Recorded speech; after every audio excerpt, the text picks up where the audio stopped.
dommage d'aller dans ce chemin-là. Voilà.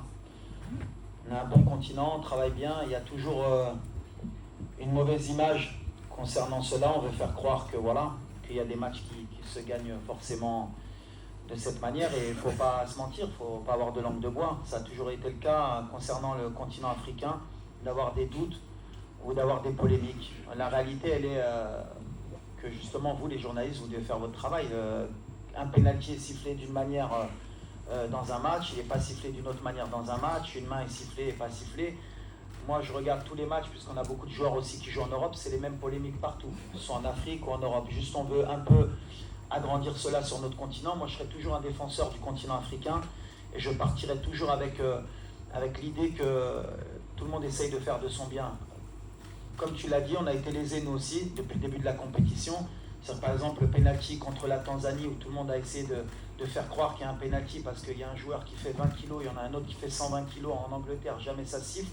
Mais quand Bilal Akhanous il est poussé dans la surface contre le Mali, il n'y a personne qui dit qu'il y a penalty. Le penalty sur Abdé, le dernier match contre le Cameroun, où un joueur dans la surface lui met le pied sur la cheville, si le VAR revient, il y a penalty. Le gardien qui sort sur Sebari, qui lui met les 2 points dans la tête, c'est penalty. Mais comme par hasard, comme le Maroc est pays organisateur, mais bon, après j'ai l'habitude, depuis la Coupe du Monde, on essaie de nous dévaloriser beaucoup de fois sur ce qu'on est en train de fournir. Et à chaque fois, il peut être témoin, je parle à mes joueurs à chaque fois du terrain. Nous, la seule manière dont on peut parler, c'est sur le terrain, c'est gagner nos matchs. Et jamais vous m'avez entendu après un match, même quand on s'est fait éliminer en Côte d'Ivoire, parler de l'arbitrage. On assume, on avance et on retravaille, c'est l'objectif, c'est... Comme j'ai dit, voilà, il faut aider l'arbitrage, il faut aider les joueurs, il faut arrêter d'avoir toujours cette sensation d'être lésé. À un moment donné, comme j'ai dit, quand on bat le Cameroun, qu'il n'y a qu'un tir, il n'y a même pas un tir cadré dans le match, voilà, il faut à un moment donné revenir sur le principe que voilà, il y a une équipe qui a mérité de gagner, c'est tout. Et si c'était notre cas, je dirais à mes joueurs, on ne parlait pas, on se concentre sur le terrain, et on espère que l'arbitrage sera à la hauteur demain pour les deux équipes, comme elle a été depuis le début de la compétition. Mais ça, après... Nous, on parle terrain, on parle football, je ne sais pas trop des choses que j'aime dire, mais tu l'as dit qu'on est une des équipes qui a été le plus lésée sur notre propre compétition à domicile. Et après, c'est une question de communication. Aujourd'hui, il y a des réseaux sociaux, il y a de la presse, vous en faites ce que vous voulez, il y en a qui vont être pro-Maroc, il y en a qui vont être anti-Maroc.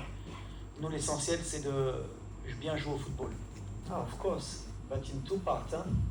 Not only me. Huh? Every coach, when you have this job, you need to prepare for this, but it's not my mindset. Never. I'm here to make the best squad in the pitch, to help my player, and to do the best to be happy my country and the fans, and what to try to do tomorrow. If I'm going with this spirit, never I do this job. I'm not afraid about this. If is your question. You make your opponent different. Cameroon is coming maybe with a confidence. You have one of the players, he said he's like to Dortmund fans, but it's a big mistake he do. When we play in Morocco, you have only Moroccan fans. You don't play in Dortmund and in Madrid, and this stadium is difficult for every opponent. And you feel this only when you are in the pitch. And I hope tomorrow the Moroccan fans, he do his best for he show to your opponent is very difficult for to win in Morocco. That is important. Ivoirien pour moi, et c'est ce que j'ai dit aux joueurs, on veut marquer l'histoire.